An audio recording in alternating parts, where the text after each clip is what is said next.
오늘 말씀의 제목을 함께 따라해 보시겠습니다. 주께서 우리를 다시 살리사. 오늘 우리가 함께 읽었던 시편 85편은요, 이스라엘 백성들이 오랜 바벨론 포로 생활을 마치고 예루살렘에 돌아왔을 때를 배경으로 하고 있습니다. 그 당시 이스라엘 백성들의 상황이 어떠했는지를 우리가 머릿속으로 좀 그려봤으면 좋겠는데요. 그들이 포로 생활을 마치고 바벨론에서 고향 예루살렘, 이스라엘로 돌아왔을 때 부푼 기대와 또 희망을 가지고 그렇게 돌아왔을 거예요. 오랜 고통의 시간이 끝나고 이제는 모든 것이 예전의 모습으로 돌아갈 수 있겠다라고 그들이 생각했습니다. 또한 예루살렘에 돌아오자마자 그들이 무너졌던 예루살렘 성전의 기초를 다시 쌓고 또 함께 힘을 합쳐서 성전을 다시 이렇게 건축했을 때 그들 가운데 큰 기쁨과 하나님을 향한 찬양이 넘쳐났어요. 또한 바벨론에서 지키지 못했던 유월절 절기를 그렇게 온 가족들과 함께 기쁨과 감사로 지킬 수 있게 되었습니다. 이제는 정말 모든 것이 다 회복되어 정상으로 돌아왔구나. 이제 고난의 시간은 다 끝이 났구나. 그들이 생각했을 거예요. 그런데 얼마 가지 못해서 그 믿음과 기대가 하나하나 무너지고 말았습니다. 당시 이스라엘을 둘러싼 여러 이방 강대국들이 많았었는데요. 그 강대국들의 세력이 날로 더 강성해지는 거예요. 그들이 갈수록 더 이스라엘을 괴롭히고 핍박하는 거예요.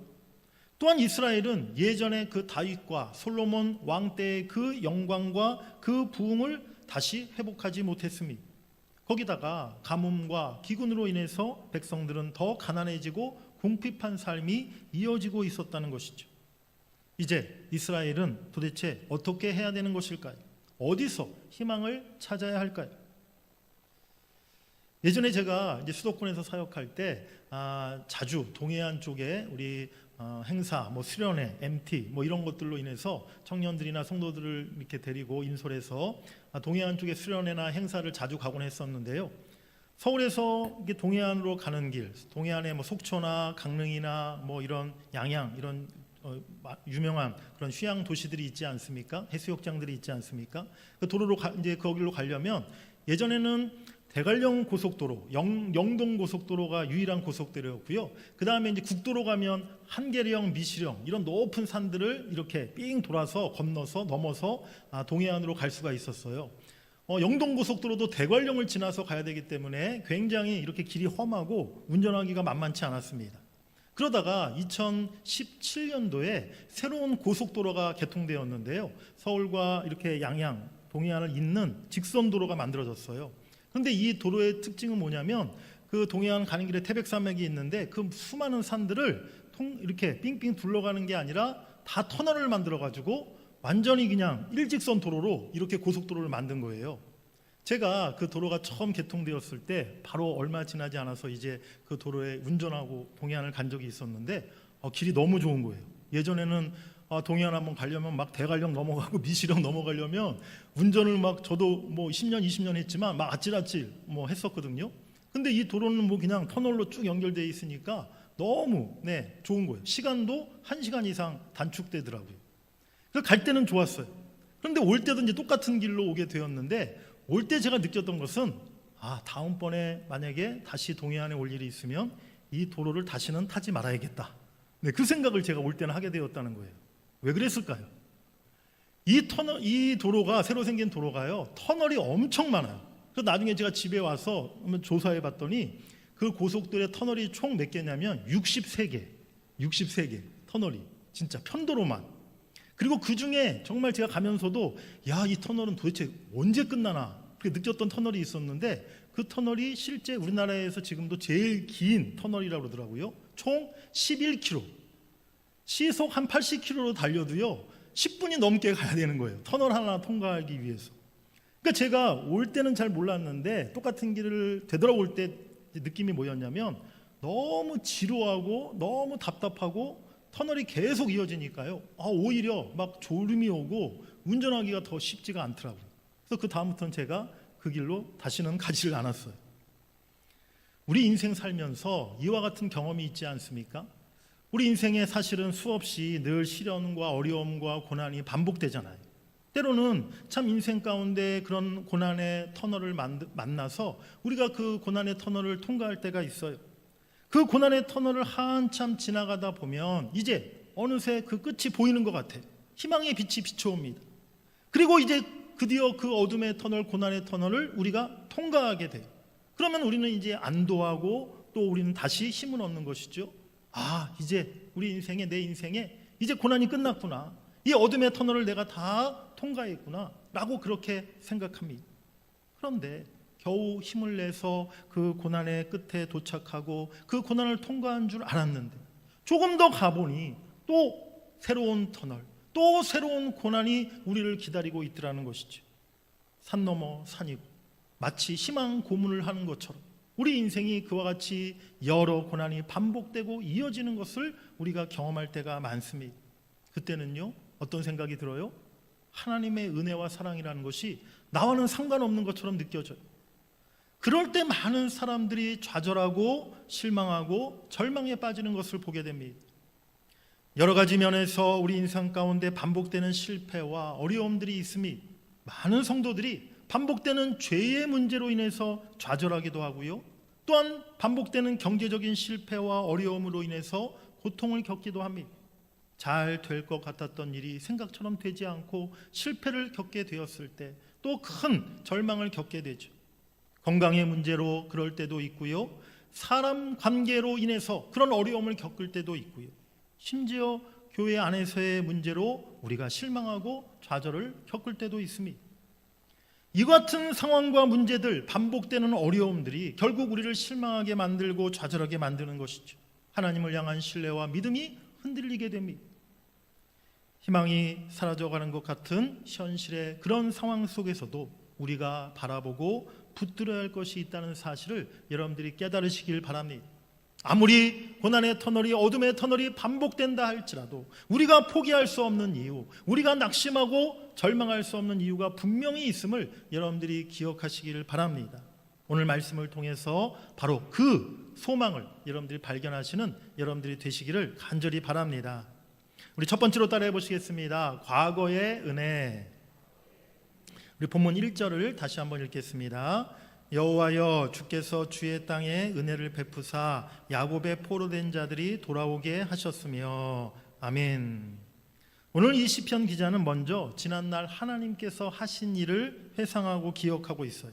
하나님께서 지난날 이스라엘에 은혜를 베푸셨던 그 때를 지금 기억하고 있는 것입니다.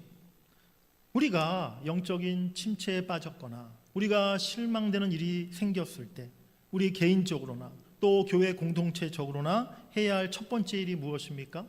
과거에 하나님께서 우리에게 주신 그 은혜를 기억해야 한다는 거예요. 종교개혁자 요한 칼빈이 이렇게 이야기합니다. 하나님의 은혜의 보좌로 나아가도록 우리를 격려하기 위해서 이전에 하나님께서 베풀어 주신 것을 기억하는 것보다 더 효과적인 방법은 없다. 우리가 날마다 하나님의 은혜의 보좌에 더 가까이 나아가기 위해서 가장 좋은 방법은 지난날 내게 주셨던 하나님의 은혜를 끊임없이 우리가 다시 되새기고 기억하는 일이라는 거예요. 오늘 1절에 주께서 주의 땅에 은혜를 베푸사라고 말씀하고 있습니다. 과거에 주신 은혜를 말하는 거예요. 이 은혜는 회복의 은혜를 가리키고 있습니다. 1절 끝에 보면 돌아오게 하셨으며 라고 말씀하고 있는데, 여기서 돌아오게 하다가 히브리어로 슈브라는 단어입니다. 이 단어가 오늘 본문에 3절에도 4절에도 6절에도 8절에도 계속 반복되어 있어요. 본래 상태로 돌아가는 것, 바로 이것이 이 슈브라는 단어의 의미인데, 하나님께서 언제나 이스라엘을 본래 상태로 회복시켜 주셨고 돌아가게 해주셨다는 거예요. 이스라엘이 왜 그렇다면 본래 애시당초 그 상태에서 벗어나게 되었을까요? 오늘 본문 2절 3절 말씀을 같이 읽어보시겠습니다. 주의 백성의 죄악을 사하시고 그들의 모든 죄를 덮으셨나이다. 주의 모든 분노를 거두시며 주의 진노를 돌이키셨나이다. 아멘.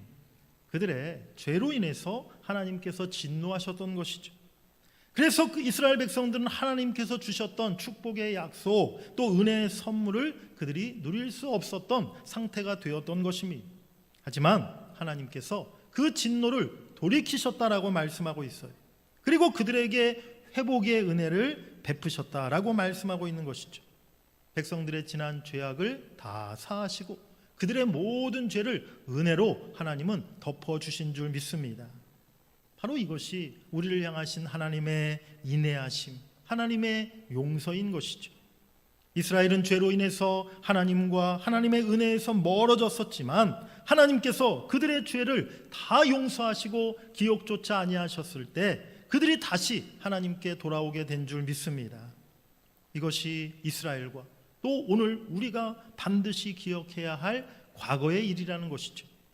회복의 은혜, 하나님은 언제나 우리에게 그 은혜를 베푸시는 분이심을 우리가 잊지 말아야 될 줄 믿습니다.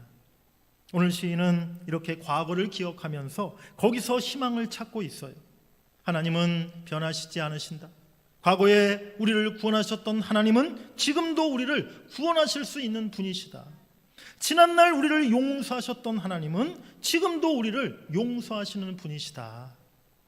사랑하는 여러분들, 지난날 나에게 은혜를 베푸셨던 하나님, 지금도 그 은혜를 베풀어 주시는 분이심을 여러분들이 믿으시길 바랍니다. 우리가 과거의 은혜를 기억할 때, 오늘 우리의 삶이 아무리 힘들고 어렵다 할지라도, 고난의 터널이 계속된다 할지라도 그 하나님 안에서 우리는 오늘의 희망과 기대를 다시금 품게 될 줄 믿습니다. 사랑하는 여러분들, 혹시나 2024년도 올해를 이제 얼마 남겨놓고 있지 않은데요, 올해 한 해 동안 여러분들이 혹시 잃어버린 것들이 있지는 않으십니까? 무엇보다 우리가 신앙적으로, 영적으로 구원의 기쁨이나 아니면 말씀의 은혜, 성령의 충만함, 예배하고 기도했던 그 즐거움, 그것들을 혹시 우리가 잃어버리진 않았습니까? 지난날 주를 위했던 그 충성과 열심과 뜨거움과 열정, 나의 그 사명, 그것을 혹시 올해 우리가 잃어버리진 않았습니까? 개인적으로는 내 육신의 건강이나 또 가정의 화목이나 또 아니면 물질이나 또 인간관계, 사람 관계를 우리가 잃어버리진 않았나요? 그 무엇이 됐건 우리 이제 남은 한 해 여러분들이 하나님 앞에 간절히 기도하시길 바랍니다. 하나님께서 지난날 내게 베푸셨던 그 은혜를 다시 회복해 주시기를, 우리가 잃어버렸던 것들 하나님이 다시 되찾게 해주시기를 우리가 기도해야 될 줄 믿습니다. 먼저 하나님 앞에 나의 허물과 죄를 깨닫고 회개하며 돌이킬 때 하나님께서 다시 우리를 회복시켜 주실 줄 믿습니다. 주님, 제가 주님 앞에 회개하며 용서를 구합니다. 지난날 내게 베푸셨던 그 자비와 용서와 긍휼을 다시 내게 베풀어 주시옵소서. 그리고 새해에는 내가 잃어버렸던 그 것들 하나하나 다시 되찾고 회복하게 해 주시옵소서. 그렇게 우리가 기도할 때 우리 새해에는 하나님이 그 모든 것들을 우리에게 회복시켜 주실 줄 믿습니다. 우리 두 번째로 따라해 보시겠습니다. 우리를 다시 살리사. 그런데 이 시편 85편은요, 시인의 개인적인 기도라기보다는 공동체의 기도에 가깝다라고 그렇게 볼 수가 있어요. 8절을 제외하면 기도의 그 주체가, 주어가 나가 아니라 다 우리라고 이렇게 서술되어 있는 것을 볼 수가 있습니다. 즉 오늘 이 기도문은 개인의 기도문이라기보다는 이스라엘 백성, 하나님의 백성 전체의 공동체를 위한 기도문이었다라고 우리가 생각할 수 있다는 것이죠. 전 세계 어느 교회보다도 우리 한국 교회의 기도가 뜨겁기로 참 유명합니다. 한국 교회 하면 뭐 세계 그 다른 교회 이렇게 가서 한국 교회에 대해서 어떻게 알고 계시나요? 뭐 세계 다른 교회 목사님들이나 목회자들이나 성도들에게 물어보면요, 거의 첫 번째로 얘기하는 게 한국 교회는요, 기도가 참 뜨거운 교회잖아요. 기도로 유명하잖아요. 그렇게 이야기들을 해요. 그렇습니다. 실제로 우리 한국 교회 새벽 기도, 철야 기도, 또 금식 기도, 세계 다른 나라에는요 사실은 새벽 기도 있는 그런 교회들이 없습니다. 거의. 뭐 철야 기도? 네, 그 철야 기도가 뭐예요? 네, 물어봅니다. 뭐 세계 여러 나라에 이제 우리 한인들이 뭐 세계 지금 뭐 각 나라에 안 간 곳이 없지 않습니까? 그래서 우리 한인들이 중심이 돼서 이제 세계 각 나라에 한인 교회가 세워지면 그 한인 교회에서 새벽 기도하고 철야 기도하고 그러지, 현지 뭐 백인들이 또 현지 사람들이, 나라 사람들이 뭐 새벽 기도하고 철야 기도하는 일이 거의 없다는 거예요. 이렇게 우리 한국 교회 기도, 우리 한국 교회 지난날 부흥의 원동력이 된 줄 믿습니다. 그런데 한 가지 아쉬운 점이 딱 한 가지 있어요. 한국교회 기도가 참 뜨겁고 열정적인데 우리 한국교회 성도들의 기도를 보면 거의 다가 대부분 개인적인 기도에 너무 치중되어 있다라는 것이 너무 좀 아쉬운 점 중에 하나라는 것입니다. 우리의 기도가 공동체적인 기도가 우리에게 더 훨씬 더 필요하다는 것이죠. 나 자신만이 아니라 그저 우리의 가정, 내 자녀만을 위한 기도가 아니라 우리가 먼저는 교회 공동체를 위해서 기도해야 될 줄 믿습니다. 또 내가 속한 내 교회뿐만이 아니라 한국 교회를 위해서 기도해야 되고 세계 교회를 위해서 우리가 기도할 수 있어야 된다는 거예요. 세계 모든 나라, 열방, 또 세계 모든 나라 복음을 전하기 위해 애쓰는 선교사님들을 위해서 우리가 기도할 수 있어야 된다는 것이죠. 또 내가 살고 있는 이 땅, 우리 나라와 조국, 이 민족을 위해서 우리가 기도해야 될 줄 믿습니다. 특별히 오늘 우리가 나라를 위해서 기도해야 할 때가 아니겠습니까? 너희는 먼저 그의 나라와 의를 구하라 라고 주님이 말씀하셨어요. 오늘 우리나라 대한민국 가운데 하나님의 통치하심과 하나님의 진리와 하나님의 정의가 다시 돌아오고 회복될 수 있도록 우리가 함께 기도해야 될 줄 믿습니다. 오늘 시인이 공동체와 나라를 위해서 무엇을 기도합니까? 4절 말씀해 보니까 우리 구원의 하나님이여 우리를 돌이키시고 우리에게 향하신 주의 분노를 거두소서라고 말씀하고 있어요. 하나님께서 과거에 진노를 거두신 적이 있고 우리를 돌이키신 적이 있으니 지금도 그렇게 해달라라고 시인이 간구하고 있는 것입니다. 우리가 돌이키지 않으면 하나님의 분노를 그치게 할 수가 없다는 것이죠. 그런데 우리가 돌이키는 것, 우리의 잘못을 깨닫고 회개함도 내 마음, 내 의지로 되는 것이 아니라 하나님이 하시는 일임을 오늘 말씀하고 있어요. 바로 하나님이여 우리를 돌이키시고 라고 오늘 시인이 기도하고 있어요. 하나님, 우리를 돌이키게 해 주시옵소서. 우리가 돌아가게 해 주시옵소서. 우리가 회개하게 해 주시옵소서. 하나님의 은혜로 회개도 가능한 것임을 오늘 성경은 우리에게 말씀하고 있는 것입니다. 그렇습니다. 아무리 잘못한 게 커도요, 아무리 주변 사람들 100명이다 너 당신 잘못했어요 얘기해도요, 하나님이 돌이키는 마음을 주시지 않으니까요, 바로처럼 끝까지 강팍하더라고요. 끝까지 자신의 잘못을 인정 안 하더라고요. 하나님, 우리가 그리고 이 백성이 회개하고 돌이키게 하시고 그리할 때 하나님의 분노를 거두어 주시옵소서. 우리가 그렇게 기도해야 될 줄 믿습니다. 우리 이어서 6절 말씀을 한번 같이 읽어보시겠습니다. 시작. 주의 백성이 주를 기뻐하도록 하지 아니하시겠나이까. 아멘. 여기서 이제 오늘 본문의 하이라이트입니다. 오늘 시인은 온전한 회복을 하나님 앞에 간구하고 있습니다. 주께서 우리를 다시 살리사. 다시 살리사. 네, 이 말의 첫 번째 의미는 다시 본래의 자리로 돌아가게 해달라는 그러한 내용이에요. 본래의 자리가 어떤 자리였어요? 오늘 6절 말씀해 보니까 주의 백성이 온전히 주를 기뻐했던 그때, 그 장소, 그 시간으로 다시 돌아가게 해달라는 것이죠. 다른 것으로 기뻐하는 것이 아니라 주님으로 인해서 기뻐했던 그때, 그 시간으로 돌아가게 해달라라고 오늘 시인이 기도하고 있는 줄 믿습니다.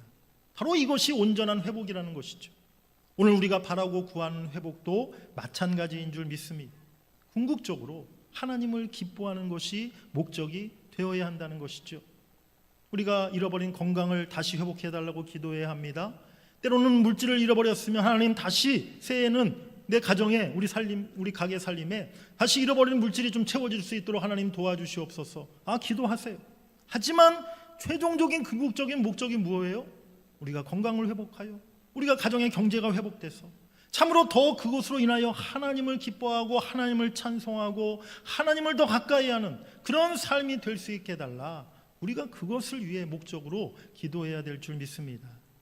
하나님과의 친밀한 관계를 회복하는 게 우리 모든 기도의 목적이 되어야 한다는 거예요. 하나님께서 주시는 은혜로 가득한 삶이 다시 우리 삶에 돌아올 수 있기를 원합니다. 그런 삶으로 우리가 돌아가야 되고 그것을 간절히 소망하시는 여러분들이 되시기를 간절히 바랍니다. 다시 회복시켜 주시옵소서. 다시 살려 주시옵소서. 오늘 이 말의 두 번째 의미는 영적 부흥의 의미가 담겨 있어요. 다시 살리사, 영어로 성경으로 보면 리바이브, 여기서 리바이벌, 바로 부흥이라는 말이 나왔지 않았습니까? 다시 우리에게 부흥의 날을 주시기를 우리가 기도해야 될 줄 믿습니다. 하나님, 오늘 우리의 심령 가운데, 우리의 교회 가운데, 또 이 나라, 이 한국교회 가운데 다시 부흥의 날을 허락해 주시옵소서. 다시 이 땅에 부흥케 하여 주시옵소서. 그렇게 기도하는 우리 모두가 될 수 있기를 간절히 바랍니다. 7절 말씀에 보면 여호와여 주의 인자하심을 우리에게 보이시며 주의 구원을 우리에게 주소서라고 말씀합니다. 하나님의 인자하심이 힘들고 절망적인 그러한 현실의 상황 속에서도 우리에게 구원의 소망을 줄 수 있는 유일한 길이라는 거예요. 우리의 희망은 하나님의 인자하심에 있는 줄 믿습니다. 하나님의 크신 자비로우심, 하나님의 긍휼하심, 하나님의 사랑이 바로 우리의 소망임을 여러분들이 언제나 기억하시기를 주의 이름으로 간절히 축복합니다. 우리 세 번째로 따라해 보시겠습니다. 미래의 기대와 소망. 이제 시인은 마지막으로 미래에 대한 기대, 소망을 이야기합니다. 우리 본문 8절을 같이 읽어보시겠습니다. 내가 하나님 여호와께서 하실 말씀을 들으리니 무릇 그의 백성, 그의 성도들에게 화평을 말씀하실 것이라. 그들은 다시 어리석은 대로 돌아가지 말지로다. 아멘. 오늘 시인은 하나님께서 결국에 그의 백성, 그의 성도들에게 주시는 것은 화평, 즉 샬롬일 것이다 라고 그렇게 기대하고 있어요. 지금 우리에게 닥친 현실, 이 상황이 하나님의 진노일지 모르겠지만 그것이 마지막 하나님의 말씀, 그것이 하나님의 마지막 선포, 그것이 하나님의 최종적인 뜻이 아니라는 거예요. 하나님은 우리에게 화평을 말씀하시고 평화를 주실 것이다. 그러니 백성들아 부디 어리석은 대로 돌아가지 말지니라 라고 오늘 시인이 선포하고 있는 것이죠. 그렇습니다. 언제나 하나님의 백성들인 우리가, 우리 성도들이 돌아가야 할 곳은 하나님인 줄 믿습니다. 하나님께로 우리가 돌이켜야 될 줄 믿습니다. 과거의 어리석은 삶으로 우리가 다시는 돌아가서는 안 된다는 거예요. 아무리 힘들고 아무리 오늘의 현실이 참 우리를 고달프게 한다 할지라도, 어떤 시험과 고난이 있다 할지라도 과거의 어리석은 삶으로는 우리가 결코 돌아가서는 안 될 줄 믿습니다. 마치 이스라엘 백성들이 지난주일 제 설교에서 말씀드린 것처럼 광야에서 다시 애굽을 바라보고 떠나왔던 애굽으로 돌아가려고 했던 것처럼 그런 마음을 가져서는 안 된다는 것이죠. 포로에서, 노예에서 우리를 해방시키시고 자유를 주셨는데 현실의 삶이 아무리 어렵다 할지라도 우리가 그때의 모습으로 돌아가서는 안 될 줄 믿습니다. 마지막으로 오늘 10절 말씀을 한번 같이 읽어보시겠습니다. 시작. 인애와 진리가 같이 만나고 의와 화평이 서로 입맞추었으며. 아멘. 미래에 인애와 진리가 서로 만나고 의와 화평이 입맞추는, 즉 참으로 아름답게 조화롭게 이루어지는 그 나라를 지금 소망하고 있습니다. 사실 인애와 진리라는 것, 인애는 무엇입니까? 사랑과 자비와 용서예요. 그런데 진리는 뭐예요? 네, 칼날 같은 하나님의 말씀과 계명입니다. 이 인애와 진리가 서로 하나가 된다는 게 사실은 현실적으로 거의 불가능한 일이에요. 우리 세상 나라에서. 또한 의와 화평, 의는 하나님의 정의, 공의가 아닙니까? 화평은 평강, 평안이죠. 이것이 또 하나가 된다는 것이 쉽지가 않다는 것이죠. 아담과 하와가 범죄했을 때부터요, 사실 인간 나라, 세상 나라에 인애와 진리가 함께 있을 수가 없었습니다. 의와 화평이 조화를 이룰 수가 없었어요. 그런데 바로 이 인애와 진리, 의와 화평이 예수 그리스도의 십자가에서 하나가 다시 되었다는 것을 우리가 깨달아야 될 줄 믿습니다. 예수 그리스도 십자가 안에서, 하나님의 은혜 안에서 바로 인애와 진리, 의와 화평이 아름답게 조화를 이루게 되었다는 것이죠. 주님이 왕 되시고 주님이 다스리시는 그 하나님의 나라에서 인애와 진리, 의와 화평이 온전한 조화를 이루고 완벽하게 성취될 줄 믿습니다. 이 세상 나라에서는요, 이것이 이루어질 수 없어요. 인애와 진리가 완전히 조화롭게 이루어지고 의와 화평이 100% 성취되는 그런 나라를 사실은 세상 나라에서 우리가 기대할 수 없습니다. 우리는 우리의 가정, 우리 일터, 우리 교회 공동체 그 가운데 하나님의 사랑과 진리, 의와 화평이 아름답게 조화를 이룰 수 있도록 그렇게 기도해야 되는데, 무엇보다 십자가에서 막힌 담을 허신 예수 그리스도께서 우리 삶의, 우리 가정의, 우리 일터의 주인 되시기를 우리가 그렇게 기도해야 될 줄 믿습니다. 하나님의 나라가 우리 심령에, 또 우리 가정에, 우리 일터에, 우리 교회에 임하면 자연적으로 바로 의와 화평이, 인애와 진리가 아름답게 조화를 이루는 그런 아름다운 공동체, 아름다운 모습이 현실로 이루어지게 된다는 것이죠. 오늘 이 나라 대한민국도 마찬가지라고 생각합니다. 진리와 공의가 살아있고 더불어 사랑과 화평이 있는 우리 대한민국 될 수 있기를 간절히 소망합니다. 하나님이 다스리시는 나라, 예수 그리스도가 주인 되시는 나라 될 때에 바로 이 땅 가운데 그런 아름다운 모습이 다시 회복될 줄 믿습니다. 오늘 지금 나의 현재 상황만을 보면요, 우리의 현실을 보면 마치 하나님께서 지금 나에게 노하시고 나를 벌하시는 것이 아닌가 그런 생각이 들 수도 있어요. 또 지금 우리나라 대한민국의 상황을 보면요, 하나님이 우리 대한민국을 진짜 벌 주시는 건가? 우리나라가 너무 타락하고 너무 죄로 이렇게 세속적인 가치관으로 가득하다 보니까 하나님이 정말 진노하셔서 이 나라에 지금 벌을 내리시고 이 나라를 지금 하나님이 정말 포기하시는 게 아닌가? 그런 생각이 들더라고요. 하지만 하나님께서 약속하신 말씀을 통해서 볼 때 결코 그렇지 않다는 것을 우리가 다시 깨닫게 됩니다. 하나님은 우리에게 평화와 의의 나라를 약속하신 줄 믿습니다. 하나님을 믿고 그 나라를 소망하며 나아갈 때에 지금 현실이 그렇지 않다 할지라도 반드시 하나님께서 우리 공동체 가운데, 이 나라 가운데 새로운 미래를 하나님이 열어가 주실 줄 믿습니다. 사랑하는 여러분들, 올 한 해 어느 해보다도 혹시 너무 힘겹고 또 마음 아픈 일들을 겪으며 이 한 해를 보내지는 않으셨습니까? 하지만 어떤 상황에서도요, 우리가 여전히 소망을 가질 수 있는 것은 하나님 때문인 줄 믿습니다. 하나님께서 지금도 우리를 다시 살리시는 분이시오, 우리를 다시 회복시켜 주시는 분이심을 우리가 믿기 때문인 줄 믿습니다. 오늘 이 말씀에 의지해서 여러분들이 남은 한 해 더 하나님을 바라보며 기도하시길 원합니다. 하나님, 우리를 다시 살려주옵소서.